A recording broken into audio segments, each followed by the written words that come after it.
ami internaute Thiès Info salaamaaleykum ñu delluwaat di leen nuyu kenn ku nekk sa tur ak sa sant ñu dellu siwaat ak yéen nag nee naa la ci seeni programme Thiès Info Thiès TV tey nag ñu ñëwaat ak yéen nag tey nag dama génn ñëw carrément nag ci li nga xamante ni mooy mode ma dalal benn ndaanaan macha allah muy jigéen ju mën góor dañuy wax souvent benn ñaari loxoy takk sër waaye it ñaari loxoy takk tubéy donc ay son nom tout simplement Alima Sall sama doom baay la nag macha allah. alors Alima ñu ngi leen nuyu bu baax di la dalal suñu biir émission. waaw maa ngi leen di fay di leen nuyu di la remercier yow Khadja wax nga dëgg sama doom baay waaw di nuyu équipe bi yëpp di leen wax kontaan naa pour dalal leen tey.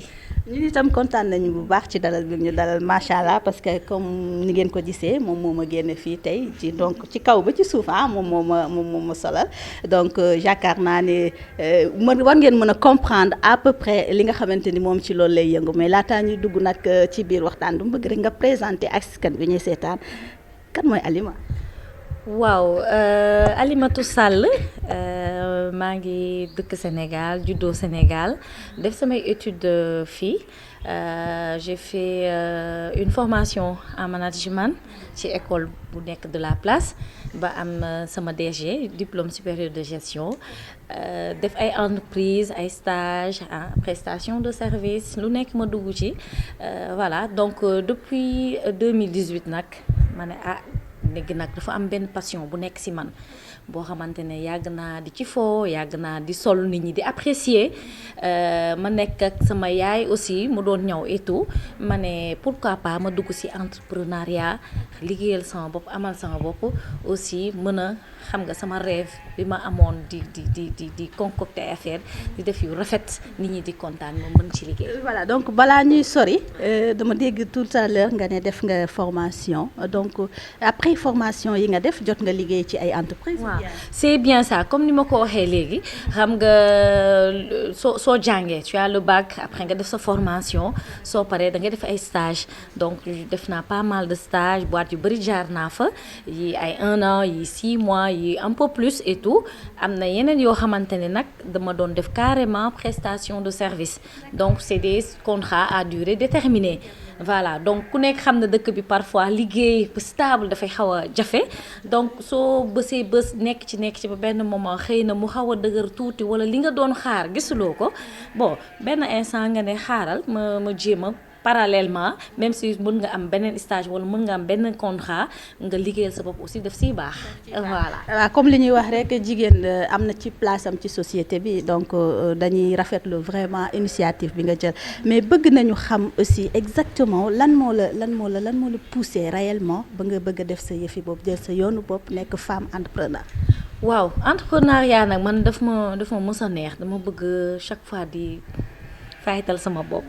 dama bëgg daal lépp lu may am xam nga ma mën ko bien vrai que liggéey ci bureau voilà emploi tamit lu baax la mën nga ko am mais aussi du doy salaire doyulul kenn donc su fekkee ne nag am nga benn passion ci benn activité boo xamante ne vraiment ça te tient à cœur nga jël kon muy doo da ngay gagner doublement da ngay def sa passion en même temps tu essaies de gagner voilà nga jël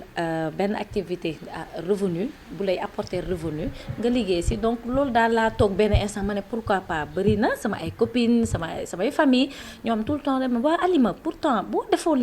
lii da nga speed da nga xam nga di ma encourager benn moment ma ne pourquoi pas naa osé rek.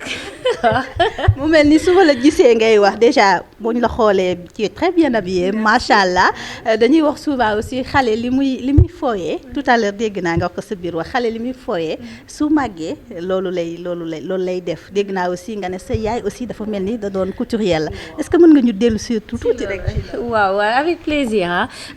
mère di waaw sama yaay maa ngi koy nuyu de passage maman Hadi moom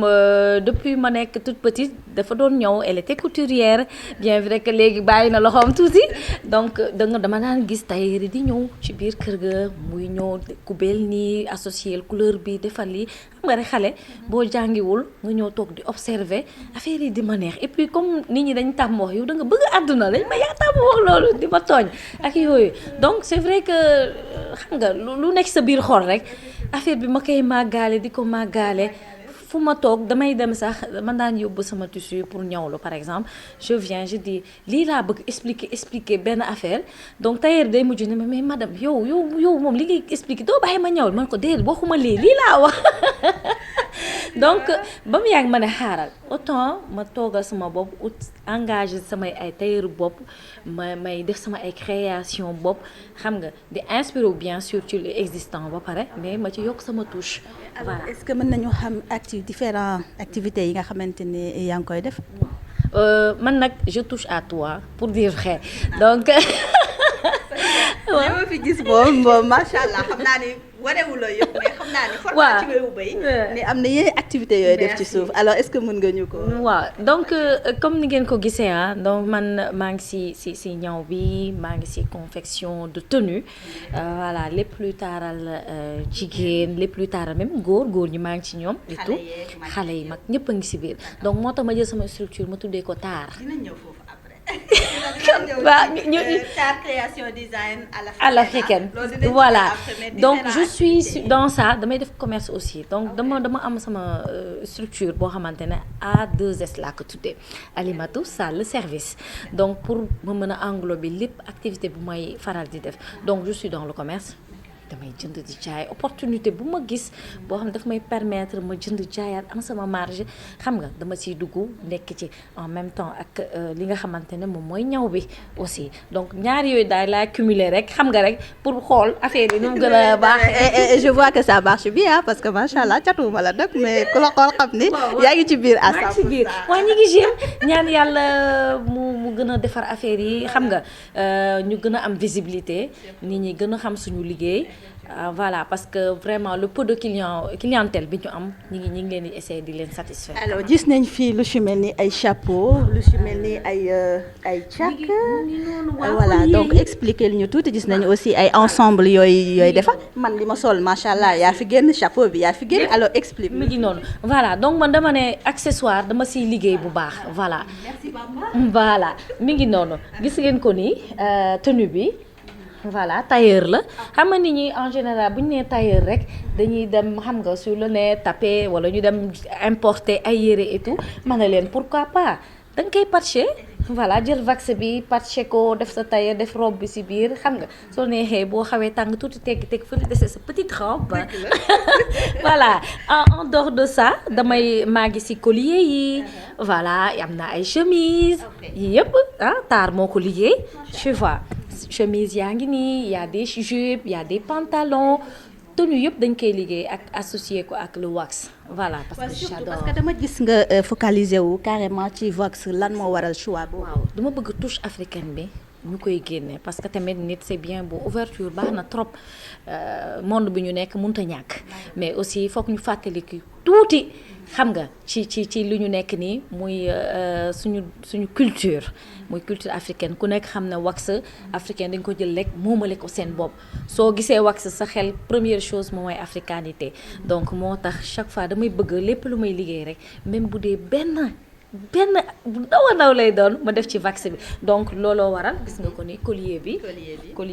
nii rek ngay def. dafa mel ni fii am na ay jàkk ay voilà lam aussi. collier la bracelet nga def sa bracelet accompagner ko. tu vois am na sax ay boucle d'oreille lu ci waay bëgg dañ la koy defal même ceinture en wax dañ koy defal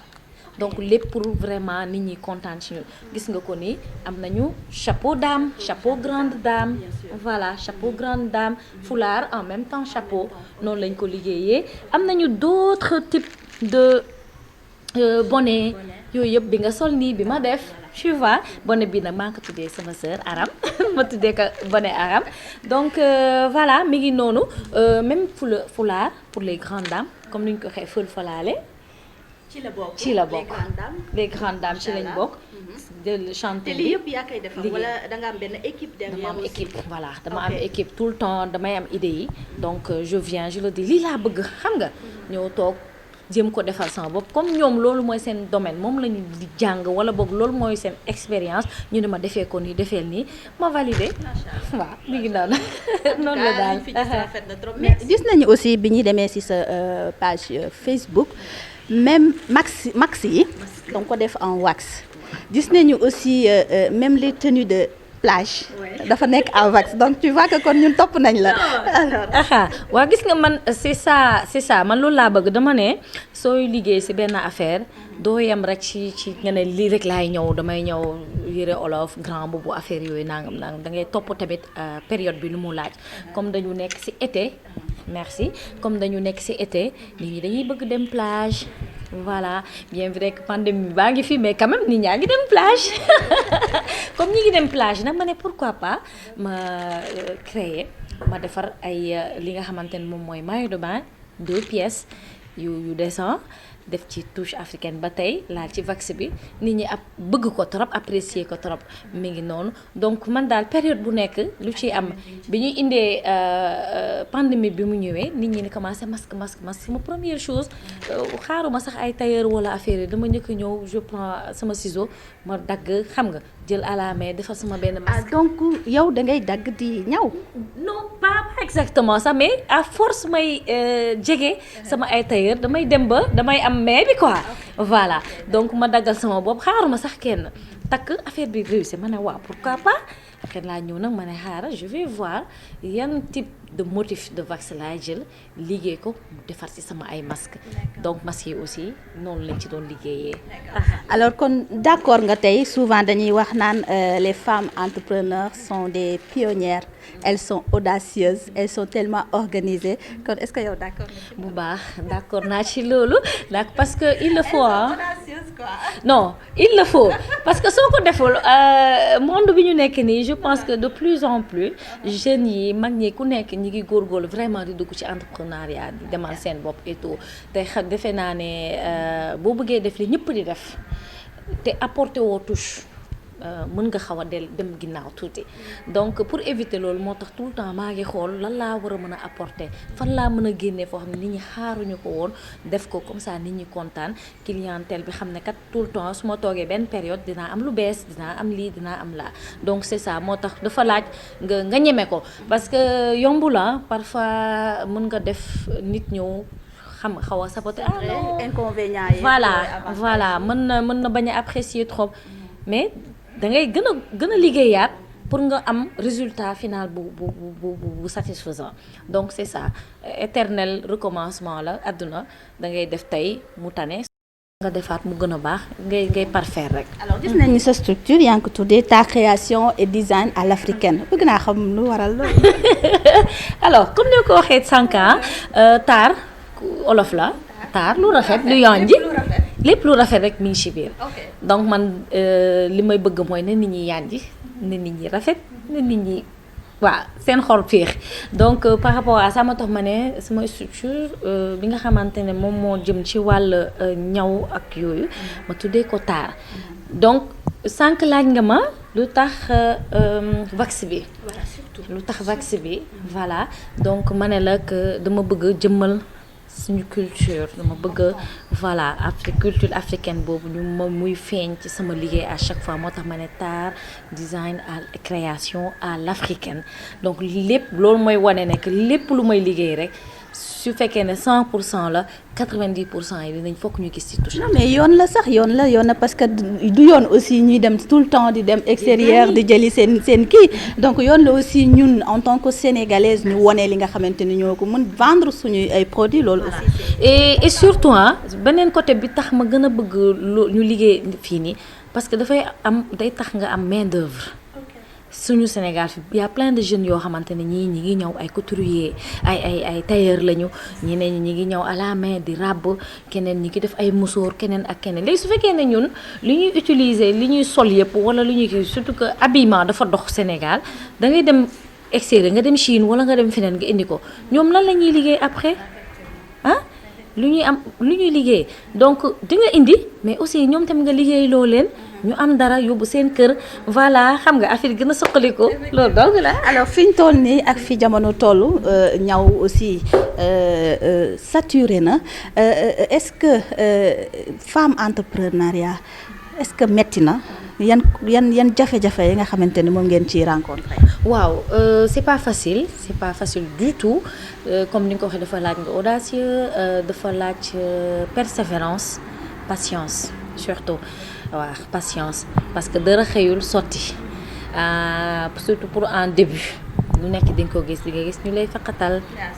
tu vois di nga gis ñoo xam ne dañ lay décourager loo comprendre di nga gis ñoo xamante ne aussi peut-être niñ la war a jàppalee duñ la ko jàppalee parce que dafa laaj jàpp dafa laaj encouragement loolu mooy tax nga mën a avancer parce que voilà entrepreneuriat dafa am période boo xamante ne ça marche boo xamante ne tu dis waaw mi ngi dem nga jékki-jékki pour quelque raison que ce soit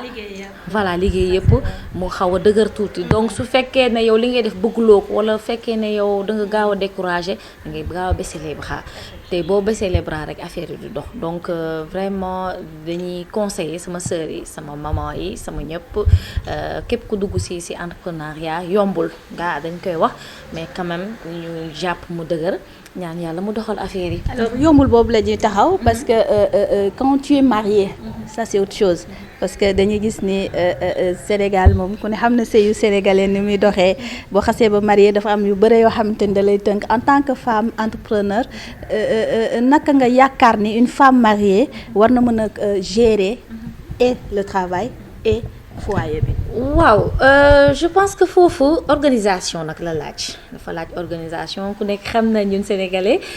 ku dugg ci sëy ni ngay te fonkee sa sëy yàlla boo nekk ci kër gu mag nga war di aaye nga war di gérer nga dem ba commencer am ay progéniture xale yi nga war leen toppatoo c'est pas du tout évident yombul mais au moins avec l'entrepreneuriat yow di nga mën a organiser wu ba de telle sorte que par exemple tu n'es pas obligé nga yeewu 8 heures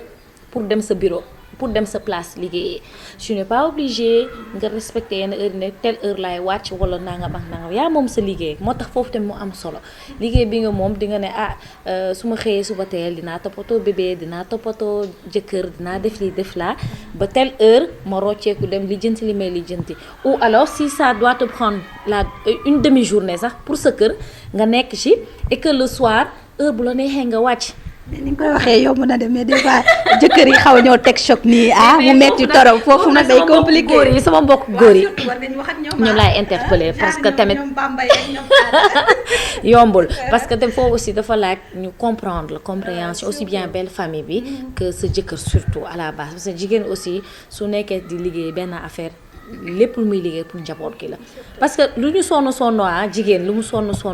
xaalis bu mu njëkk a am doomam la njaboot gi la ci kër gi lay ñëwaat donc da nga koy encourager assoupliral ko yenn tâches yi bàyyi ko nag mu féex tuuti surtout soo ko fekkee ci liggéeyam encourager ko rek moom mu dem parce que sans ça aussi comme li nga wax du yomb voilà parce que tamit fekk nga am jëkkër boo xamante ne voilà defal laa foo nekk loo def nii di xool ban heure ngay ñëw ban heure ngay naa nga bien vrai que foog nga organiser wu loolu daf lay xaw a tamit def benn blocage mais quand même góor ñi jàppale leen ñu bu baax ci loolu waaw surtout da ciy baax comme li ma wax tout à l'heure rek ñaari loxoy takk tubéy mais ñaari loxoy takk sër alors est-ce qu'il t'arrive souvent nit ñëw des fois sama mbokk jigéen ñi ku ci mel ni man am problème solo donc est-ce que dina la dal des fois nit ñëw demander le conseil nga won ko ni ñuy solo et tout loolu aussi c'est important. waaw loolu day am très souvent même parce que di nga gis ndeysaan ko xam ne dafa bëgg na mais pour mu associer les couleurs pour mu xam lan ak lan moom mooy dem et tout dafay am difficulté boobu moo tax c'est souvent bien nga am écoute sens de l'écoute dafa baax si nit donc man si li may liggéey nii da ngay gis nit ku ñëw laaj ma avis ne ma lii ak li ma ne la non au lieu nga jël fulaar bi defar rek sa chapeau mooy gën a ànd moo gën a civilisé moo gën a rafet couleur tel rafet na de mais jëlal couleur tel moom moo gën mooy gën a am ànd ak sa yére bi nangam simplicité aussi parfois daf siy baax c'est bien boo nga bëgg lu xam nga lu génn yu yànji mais plus nga simple aussi plus sa solo tamit dafay gën a sox c'est important voilà donc ban genre clientèle la Halima gën a am. man nag mën naa ne jeeg yu ndaw yi. voilà waaw. bien vrai que damay ñëwal xale yi nag j'adore les enfants malheureusement indiwuma seen robe yi stock bi dafa jeex mais quand même je fais de belles robes pour les plus petites dama leen toppatoo bu baax mais sama clientèle lu ci gën a bëri na jigéen yi jeeg ci waaw ñoom ñooy kii waaw si dama leen di lijjanti soo sama papa de passage moom aussi maa ngi koy nuyu boo waxee mu ne ma waay yow chapeau yi may gis rek ngay defar ay chapeau ay bonnet ana góor ñi seen bos ma ne ko mi ngi ñëw maa ngi am lu ma préparé xaar leen ko bientôt xam naa prochaine émission buñ nar a tourné waat di ngeen ko fi fekk ñu pare leen lu rafet lu rare aussi voilà justement foofu la ñuy taxaw tabaski baa ngi ñëw donc ku ne xam ne ni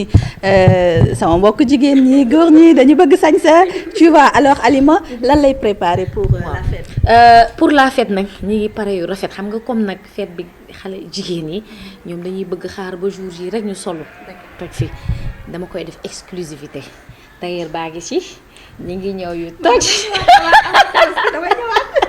ñi ngi ñëw non exclusivité boobu dama bëgg ngeen xaar ko parce que ñi ngi ñëw yu toj yoo xamante ne xam nga gars yi dañoo gaaw da nga koy génne léegi tabaski bi des 2 jours ñu ñëw ko toog di la xool bàyyi ma xaar su paree incha allah da ngeen si jot ah ngeen gis nag li ma réalisé incha allah rabbi je pense que di ngeen kontaan bu baax. da ngay ñëw aussi ay prêt loo xamante non man damay def benn parenthèse pour rappeler un peu dafa am benn structure bu tudd CEPEM. La CEPEM couveuse d'entreprise la bu nekk ci ville de Dakar ñoom bi ñu gisee ne que vraiment maa ngi yëngu ci affaire yi dañu defoon benn appel d'offre boo xamante ne pour jàppale les jeunes la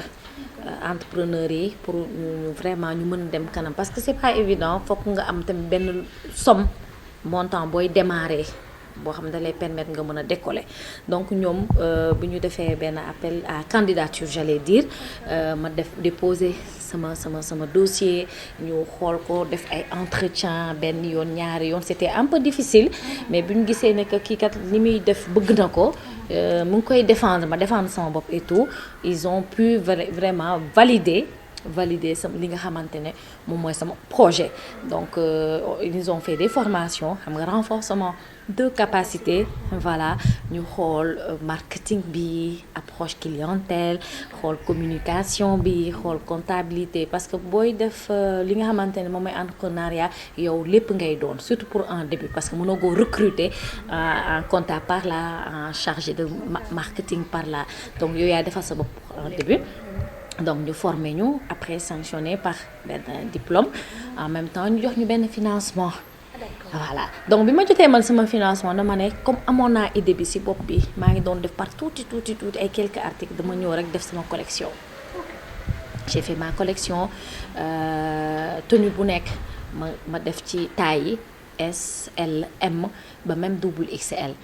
pour certaines tenues yeneen tenues yi ma yem rek ci M L S tenue góor jigéen xale yépp robe tout mi ngi woon ci biir donc noonu daal laa bëgg tamit di continuer saa yu ma amee idée rek du ma sax xaar clientèle ñëw ma ut sama tissu soit Givenchy wala beneen tissu uni boole ko ak wax bi dagg ñëw exposé léegi nga xam ne ku ñëw di nga fekk tout le temps daal benn stock bu toog boo xamante ne en dehors de leneen loo bëgg ñu créer la dañ fi fekk dara voilà rupture du am incha allah. alors les partenaires et puis bi nga commencé ba léegi est-ce que vraiment partenaires yaa ngi ñëw et tout ça. waaw loolu mooy aussi mën nañu wax ni da ngay bokk li ngay liggéey dafa bokk ci li nga xamante ni day développer sa réew. parce que yaa ngi fexe noo wane li nga xamante ni mooy sa produit muy Vax. voilà. waaw mooy li ma wax sànq rek CEPEM par exemple je dirais c'est un partenaire parce que ñoom vraiment depuis ma nekk ci liggéey bi chaque fois suñu amee ay visiteurs ay ñoo xam ne dañ leen seet ci jóge bitim réew ñëw xam nga ñoom dañuy intéressé wu ci suñu ay produits yi ñuy liggéey fii tout le temps dañ may woo Alima ñëwal ma ñëw ñu choisir jënd seen ay robe jënd ay tenue ñi jënd chemise yi jënd leneen foofu moom dañ ma siy jàppale bu baax réseaux sociaux yi aussi maa ngi bokk ci ay groupe yoo xamante ne ay entrepreneur lañu jigéen ñi ñuy sottante xalaat de temps en temps ñu def benn atelier renforcer capacité yi fàttali nit ñi fan la ñu toll qu'est-ce qu'il faut faire pour gën a avancer ak yooyu vraiment daal ñu ngi xool pour am ay link pour am vraiment réseau pour gën a dem ci kanam yooyu yëpp ñu ngi ciy liggéey. Alima fan lañ ko mën a fekk pour mën a am ay produits et tout ci réseaux sociaux yi wala benn adresse numéro téléphone ici au niveau de Thiès aussi. voilà donc man maa ngi déjà sur Facebook ku nekk xam na léegi vente yi en ligne en ligne comme nee naa damay def ay prêt-à-porter tu me dis benn robe je te montre ay photo robe bi laa bëgg taille M la